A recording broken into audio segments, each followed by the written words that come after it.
Mga kapuso, nakalabas na sa Philippine Area of Responsibility yung low pressure area na binabantayan kahapon pero may isang panibagong sama ng panahon na namataan ang Pag-asa.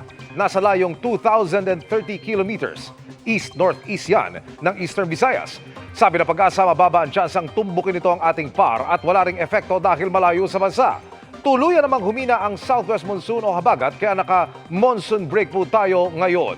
Pero may nagbabalik ang easterlies o yung mainit na hangin galing sa karagatang Pasifiko. Ito rin ang dahilan kung bakit matindi ang alinsangan sa ilang bahagi ng bansa. Yung mga pag-ulan naman, lalo bandang tanghali at hapon, dulot ng localized thunderstorms. Base sa datos ng Metro Weather, wala pang gaanong uulaning umaga bukas, maliban sa ilang bahagi ng Palawan, Sulu Archipelago at Soc-Sargen. Pero ingat pa rin dahil malaking bahagi na nabansa ang uulanin sa hapon at gabi, gaya ng Northern at Central Luzon, Mimaropa, Calabarzon at Bicol Region. May mga kalat-kalat na ulan din sa Visayas at halos buong Mindanao.